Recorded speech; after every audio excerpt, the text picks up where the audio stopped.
Hey guys, Insomnia here with some more AFK Arena. Tonight we're back with the Wilder team for their first push this week. So we're going to go ahead and just like we do in all of our videos, we'll use up all of our elite stones, use up all of our rare stones. There we get a copy of Wukong, very nice. He's a celestial hero that I'm using him on my free-to-play account to tank, which is pretty cool. He's been doing pretty well, but I think later game, he's really strong in PvP, but not so great in actual campaign. So looking at the Wilder team here, Leica and Tassie we still need more copies of. Lorzen, I was thinking about switching out, but we already have Nomura, possibly Kaz, Cirrus. But I think at this point I'm just going to keep Lorzen in. It looks like we are going to get a card. We got a couple faction summons here, so hopefully we can pull some rares. Or, well, definitely some rares, but some elites as well would be nice. I'll get a couple rare cards there. On this pull, we actually get a copy of... Okay, copy of Lorzen. So we kept him in, and we kept him in for a good reason. He's a hero that has a very unique skill set. I know we traded him for Tassie last time. In bringing her in, I absolutely love the CC ability and the banish ability that she brings in. Especially her ult with the sleep is so overpowered when it comes to CC. But we'll go ahead and get into our regular summons. We are pulling a ton of rares here. Doesn't look like too many Wilder rares, but that's okay. We'll see if we can get anyone up. And there we do have an Elite Plus of Lorzen as well as Wukong, if we ever decide to use him. And looks like we have a ton of elites here too.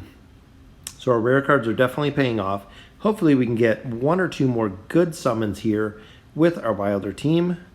Let's see, here we get a triple. Yes, a triple. Let's see. All right.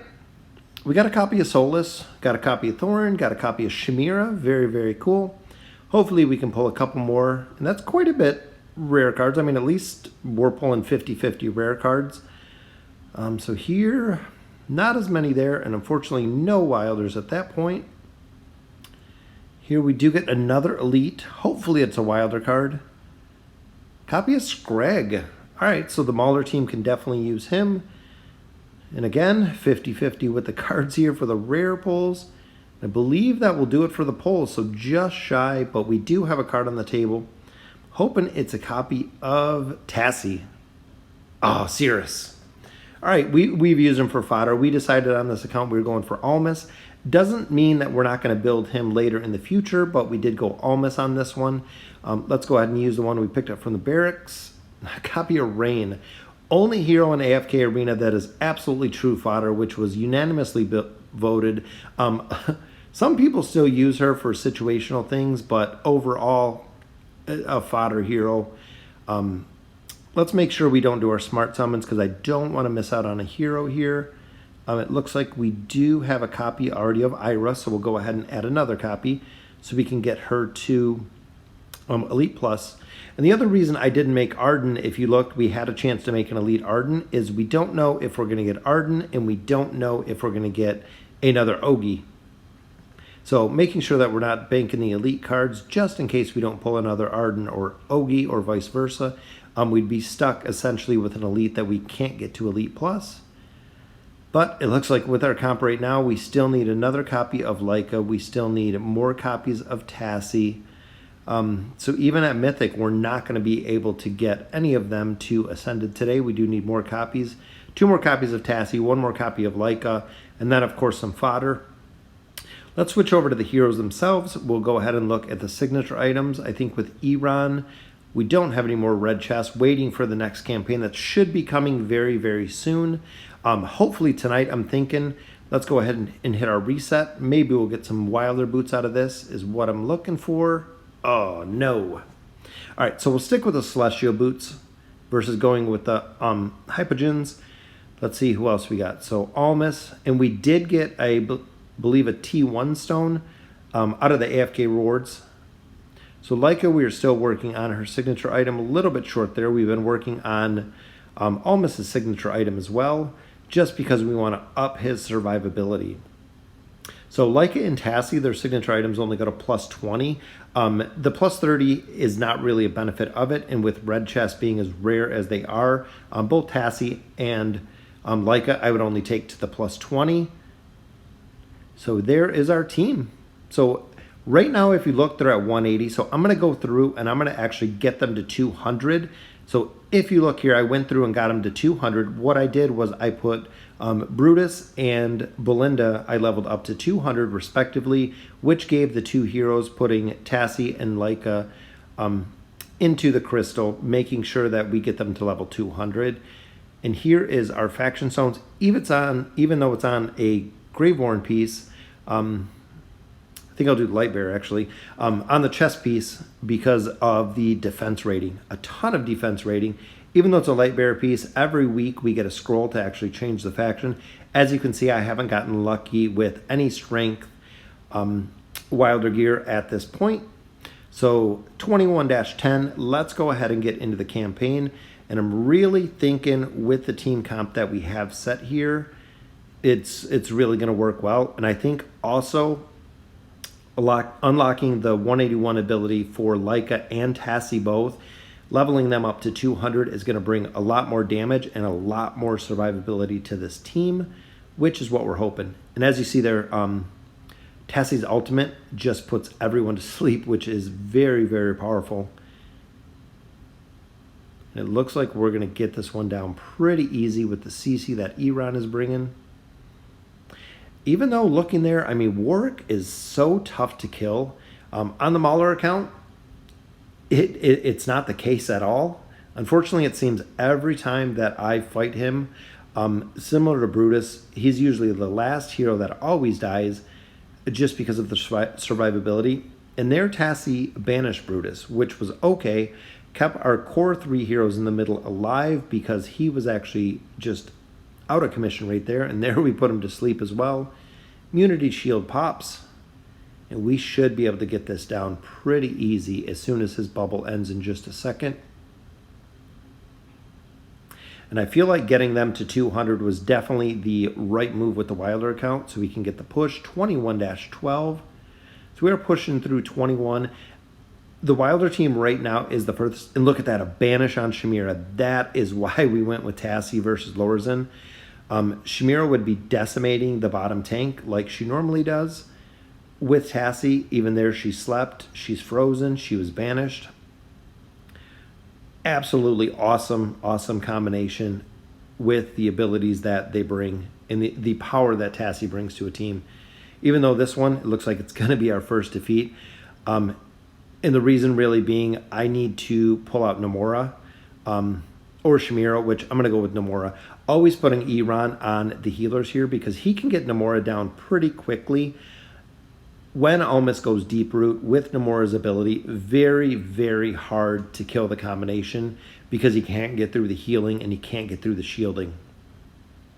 So here it looks like Shamira's ult went off again, but she is down there just by herself sleeping, so no additional damage there. Keeping the shields up, and we got that one down.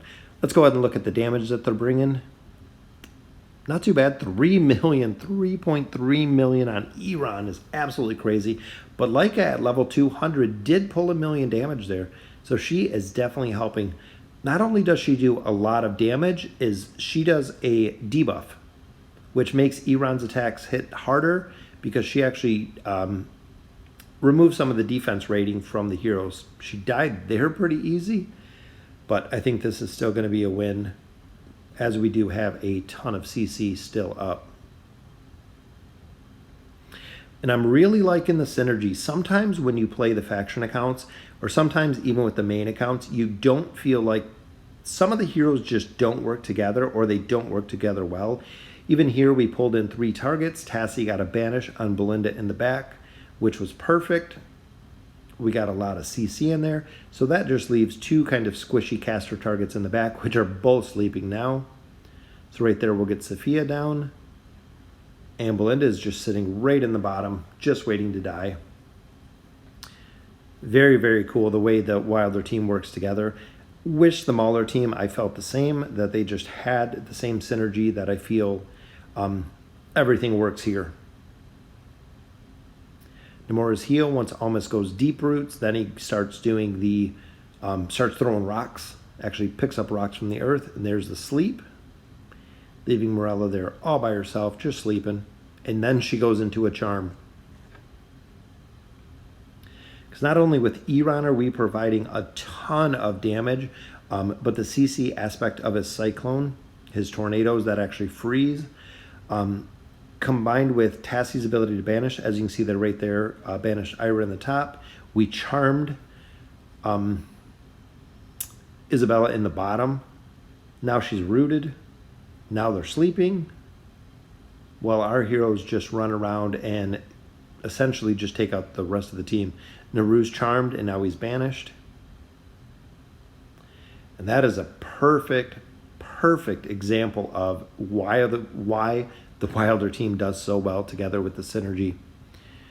Even here, 2.8, 800k from Leica. I feel like if we had Leica up to Mythic Plus or Ascended, she'd be bringing a ton more damage, especially with her abilities. But we'll get her there soon. Depending if we pull Tassie or Leica, we'll determine really who we're getting up to the next level. Or if with this event I get some more fodder cards, we'll go ahead and we'll just pull them to Mythic Plus and they can sit there. And there's the double sleep and the charm, just burning through the shield for Brutus, waiting out the timer. Charmed and banished the top hero again. And again, just easy synergy with the Wilder team. So 21-18. Thorin's one of the very tough counters and one of the very few counters to this team, because if he gets supercharged in the middle, he will actually take out the entire team, which is just opposite of the Thorin cheese strategy, actually the enemy using it against us essentially. And even here focusing on Savius up top while Isabella was banished in the bottom. Again, perfect execution. So I think as these heroes, as we get more T1 stones, as we get them to over 220, we're maxing out signature items. The team is only going to get stronger. I know the competition gets stronger and stronger, but I feel like with the synergy of the team comp, it just really flows. And even there, banish on an Ira, which is good because she would have essentially killed Almas towards the middle, or even Namora at that point. But with the amount of CC, we were able to get her healed back up and survived. Brings us to 2120, so this will put us, I believe, a quarter of the way. I think these stages start having 60 instead of 40 stages. Again, fighting the Maulers, it's very scary in the middle because of Brutus and his immunity shield. But right there, we slept Verk, we slept Namisu, so they are just chilling up in the top. And right there, Verk's attacking Namisu in the top. If you've seen him just throw his little poison bomb.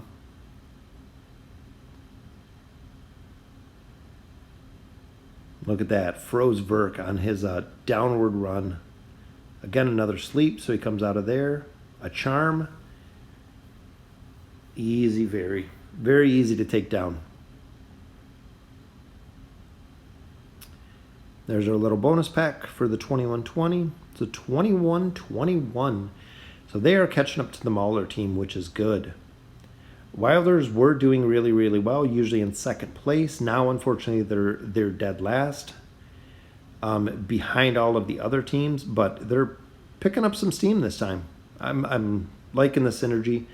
Even there, Namora or Shamir's in the bottom, all banished, gets a charm, gets frozen, and ultimately she can't get energy to cast her ultimate ability, which would absolutely destroy us. And I've noticed too is Iran goes for the totems. We got a lucky totem actually dropped right in front of Iran. So that's what he was focusing on, that one. So it's just kind of some RNG of where the tornado goes and the ability to actually keep him alive long enough to make sure that we can get all of these targets down. Again, that stage we get it down. And usually if the team stays up, especially with the shell formations, if somebody dies early, like to a Savius or something of that nature, a lot of times the team will fold, is what I've seen. But even there, we just banished Brutus right in the middle of the whole entire place. We got some roots down there, got some freezing ice cubes down there. Got some charms going on. And again, just the way the team works, the way they were built together, the way Lilith really put the Wilder team together is very, very powerful. 21-24. Starting to fight some Graveborns. And here again, focusing Iran on the healer, trying to get the Namora down before she gets healed or before she gets a heal off. Most of the time, if she gets a heal off, we don't have enough DPS to get her down, or we actually just end up chasing some of the heroes. But it looks like we got her down. Our Namora got a charm, got a heal, got a sleep. And very easily able to take out Angelo on that one. So we're making a lot of progress on this team, which is very exciting. Veden, goalless, very tough, but look at that. That's a good way to fight goalless. It's just to banish them until you take a target that is not as strong, such as Sylvanas, out. Perfect way to play it. Because goalless, especially with Namora being there up in the top, if she starts getting heals, super powerful because you can't take him down fast enough unless you're producing a ton of damage, which we did get him down in that one just because we CC'd Namora up in the top right. So 21-26. So again, making a lot of room. And look at that. We pulled in 3 of the 5 targets. Sylvana came right over, and Tassie actually just teleports away, which is nice. Leaves just our very last 2 targets. And Thorn always scares me. Again, with the Thorn cheese effect, when he's right there in the core, there he is powering up.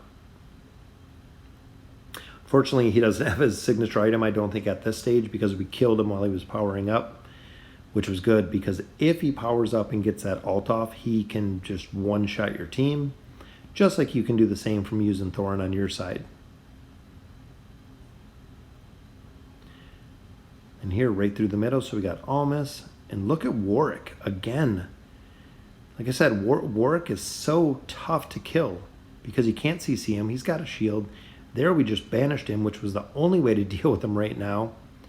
And then coming back to try to take him out, which eventually we do. I'm hoping at one point that Warwick will be on my team and do that to the enemy team. And pulling him right to the middle again, which is exactly what we want, so we can get that AoE or the tornadoes going on, which we got a good sleep there. Fortunately, our main damage went down, but we should still be able to get this one as long as we can take out Warwick. Warwick's going to be a tough one. Got some sleeps, which again doesn't affect Warwick. So we just banished him there, which was very nice. And I think we should be able to get him down. All right. As long as he's not physical immune, which is just crazy. Let's look at the damage on that one. So 1,000,015. Yeah, Iran, 732k. He went down really, really quick, and that was due to all 3 heroes attacking him when they put him in the middle. In Warwick's tough because even if he comes to the middle, you can't root him with Almas. So it makes a big difference. He dies a lot faster, especially if you can't get an early root off when you pull out 3 heroes, or if you get an early banish on the heroes that are in the middle. His tendency to be a little bit squishy, but as long as he can survive the initial burst and you get some CC out, he is good to go for a ton of damage, as you've seen. With 3.3, 3.5 million damage.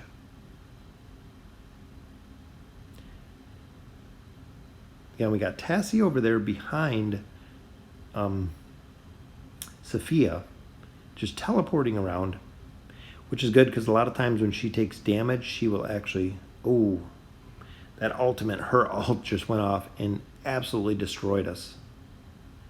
All right, so that'll be our second defeat on this team. But we have made a ton of progression, 21-30.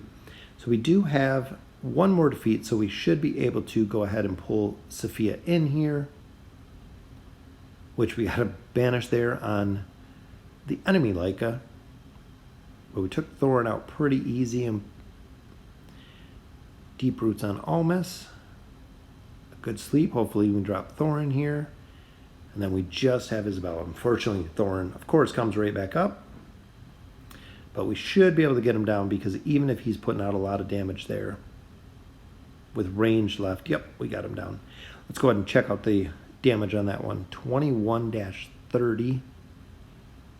So Iran, again, a ton of damage. I mean, he is carrying the bulk.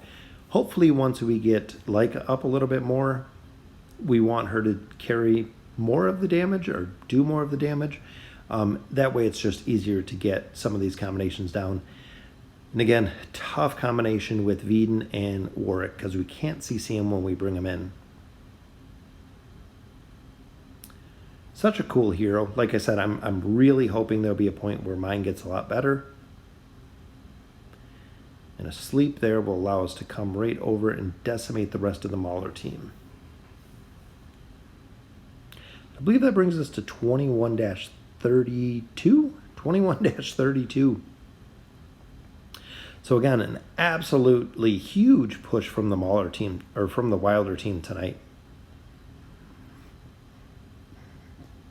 Past chapter 20, the stages are starting to get a lot tougher, as you could see from the Mauler team last night. The other two teams are in chapter 22 already, which again is getting very, very hard to push the campaign stages. But I'm happy that every time that we're doing it, every week, we are making progress. Maybe not the most, but we are still getting progress out of it. And there the trio was taking them down. Even 2 million there, 1 million from Leica, and 800K from Almas. So Almas does do a little bit of damage. Every little bit helps on this team. 21-33. And that is perfect, exactly what we want to do. Banish Belinda right in the bottom. Keep some of the damage off of Almas, or some of the damage off of Namora. Again, the sleep, give us a little bit of time for the team to heal up is kind of what we're buying as they kind of scale. Once Almas goes deep root and we do get some of the heals off, we can usually survive as long as we have no early deaths in the Wilder team. That's kind of the bane for this one. So 21-34, again, we're fighting Warwick, we're fighting Veden, we're fighting Shamira. Seems like we're getting a lot of the same campaign stages. And banishing Shamira there was very nice off the bat. We do have Golas again. He is, again, he's so tough to kill.